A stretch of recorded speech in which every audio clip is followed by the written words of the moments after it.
School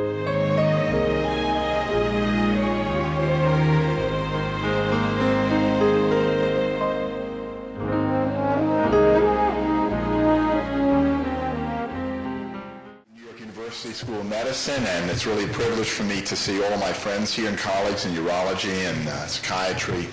Friends, Dr. Rosella from Spain, who was the creator of the digital inflection rigidometer, I think the first endothelial test mark in my opinion. We have Chip Rowe here, who's the Playboy advisor for the last 15 years. So if any of you really have any medical questions, Chip is the person. And Chip is actually the only person in this room who's been subjected to both a DIR measurement as well as a EndoPAT measurement. So, and he can tell you about his experience. Well, number one, ENMR has done something that nobody else has ever done. It's actually going to replace the erection as the gold standard. And the reason that it is actually a better test than the erection in looking at endothelial function, which is what we used to use, right? If somebody had an erection and could achieve it, then we believe that they have healthy endothelial function. The problem is, as you know, erections will lie. They're not simple, they're not non-invasive, they're not reproducible, they don't add other factors or other information that the EndoPAT machine actually does. And so as a clinician, the use of this device, and it is actually a very simple device, it does take a little bit of time to be trained in it, but I would say to you that in the last 6 weeks, in my own clinical practice, I have performed more than 200 tests, which I think is about as many as a large segment of the United States has done over a period of several months. I find it to be an invaluable tool.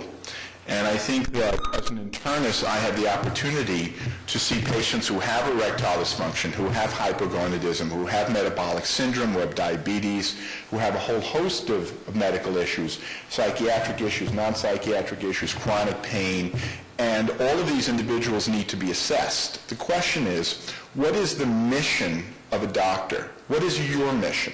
Because if you ask yourself what is your mission, you will then know the role of the EndoPAT in your practice. Now, for many doctors, their mission is to diagnose. For those, some it's to treat. For some, it's to prevent illness. And for a growing number of physicians, it's to determine the wellness of their patient. And I would urge you to think about the idea that the absence of illness does not mean you're well. You may be in a pre-disease state. You may be on the precipice before you actually get diagnosed with diabetes or erectile dysfunction or coronary artery disease or any other disease. And we in the medical profession, I think, really need to have a significant change in our thinking in the sense that we define wellness as the absence of illness. That's not a reasonable approach, nor is it conducive to promoting wellness in our population. As opposed to the World Health Organization that actually defines wellness as a person with maximum vitality, energy, and organ function. So for all of those potential missions, I see the EndoPAT, by the way, is an extremely valuable tool. In addition, if I were the life insurance company, I think that this is probably the single best test as a risk factor for life insurance, policies. If you have a really good EndoPAT score, if you have a score of greater than 2, I'd probably give you life insurance. I used to say to somebody, if you were 60 and woke up in an erections, I'd give you life insurance. But I think that, this is a much more specific, much more dynamic test, and its simplicity is actually really beautiful. I think that the points that I'm trying to make is that this is a tool that can be used by urologists to evaluate the possibility of having, vascular disease. For me as an internist, I can look at risk stratification in looking at illness. In other words, I have patients who come in with elevated cholesterol, elevated blood pressure, waist circumference greater than 40, hypogon, a whole bunch of things. And this really helps me determine, from my own mind, it's an insight into how ill or how well are they. 2 people can have a cholesterol of 225. And not be at equal risk for, a cardiovascular event. How do I stratify them? How do I then encourage patients to do more for themselves? And I think, I've had, about 10 physicians have had this test, and I'm telling you it's making an impact on their behavior. Whether they need to lose weight, whether they need to start to exercise, whether obviously they need to stop smoking, whether they need to take vitamin D or omega-3s or start the statin. Let me tell you, if you have a cholesterol of 210 and you have an EndoPAT score of 1.5, you're not going to question whether you should take Lipitor or Crestor. You will do so. And in those patients who have a good score, for example, let's say greater than 2, it gives me an opportunity to encourage them that they should continue to do what they're doing, because if they don't continue what they're doing, their score will decline. This is a dynamic way of motivating the patients to take more responsibility for their own care, and it motivates physicians to do more. I think that, when we're looking now in the future of medicine as I see it, when we treat illness, we have to be very careful that we are not having an adverse impact on the wellness of the patient. What do I mean by that? Let me just give you an example of hypertension, okay? We all use beta blockers, or some of us use beta blockers in some patients with hypertension, the post-MI patient, the diabetic patient. Obviously not a frontline drug anymore, as we use ACE inhibitors and ARBs. But there are populations that we give beta blockers to. Well, how about if I told you that, one beta blocker, causes improvement in endothelial function and the other one does not? How about if I told you that one beta blocker does not result or contribute to metabolic syndrome and hyperinsulinism and the other one doesn't? They're both equally effective drugs in treating hypertension. So the end result cannot be the lowering of the blood pressure. It has to start to look at the other effects it has on the person's state of wellness. Well, the EndoPAT gives me a tool to measure that state of wellness.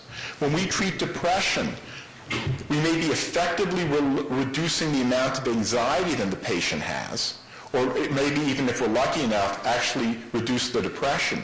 But at what price? If we are inducing metabolic syndrome, erectile dysfunction,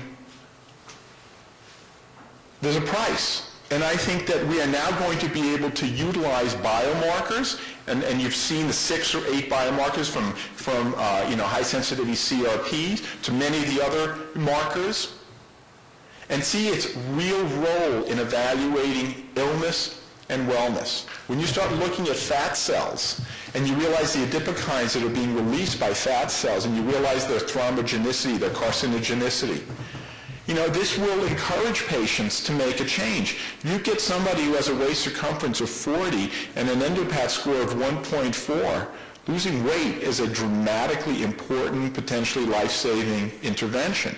And I think we should take it seriously, and then the patients will take it seriously. And in the EndoPAT, you have a way of assessing function, not structure. We traditionally look at structure, right? We do calcium scoring tests, we do CT angiogram, we do x-rays. That's structure. It's likely that structural changes will be a later stage of illness than physiological changes. And so I see the EndoPAT as a much earlier marker. If you wait to evaluate, endothelial function and cardiovascular disease when the man has erectile dysfunction, you are waiting until we're talking about advanced disease. We're not talking about early disease. We need to start to make interventions at a much earlier phase. And for me to have the privilege of having just studied, this on 200 patients has given me amazing insight into the patient themselves. It's given the patient an opportunity to evaluate what they're doing, and certainly encouraging them to continue or to make some significant changes. I'll just give you a quick, simple example, where sometimes we always think that we learn from patients who have, bad scores. Well, I'll give you one example because I found it entertaining. So I had a 50-year-old man came to see me about a month ago, and he was thin. He had a waist circumference about 34. He looked healthy. He looked fit. It looked like he'd been exercising. And I just, basically asked him why he was in my office. He said, I'm here for a checkup and just an exam. I asked him what medications he was taking, and he said to me he was taking Viagra and wasn't taking any other medications. I didn't say anything. I said, okay, that's fine. And I examined him, found him to be normotensive, found him to appear to have normal muscle function, did all the blood tests. He had a cholesterol less than 200, he had an HDL of 60. He had a testosterone level which was normal. He had normal PSA. All the standard stuff. His CRP levels were normal. And I said to him, I'm interested. You are taking Viagra. I'd like to do the EndoPAT test on you. And the EndoPAT test came out as 2.5. Okay, now 2.5 is a terrific score. Remember, 1.67 and below increases your risk. 1.67 and above, it's either you have normal risk, or if you're above 2, you're healthy, all right? So I said to him, excuse me, I don't really understand something. You told me when you first came to my office that you're taking Viagra, and I'm looking at you just don't, fulfill the, I just don't understand. Why would you need Viagra? Let me ask you a question. Is there a problem with your relationship? Is your wife maybe not, actively involved in the sex, and so maybe you need, to take Viagra to help you? He says to me, I haven't had sex with my wife in about 12 years. I said, okay, so let me see. So you have a girlfriend, is that right? So let's use it with a girlfriend. He says, no, I don't have a girlfriend either. So I said, wait, so you're not having sex with your wife, you don't have a girlfriend. Why do you take Viagra? He says, look, I go to these massage parlors and I want a happy ending, and I don't want to disappoint the masseuse. So, had I not done the EndoPAT test, I would never have been able to get this history. That's invaluable, right? But believe me, there are many stories just like this. It's just a matter of whether you ask the question. So I really do thank you for your time. I think that this is really a tremendous opportunity for you to make a difference in your patients, and thank you for your time and patience.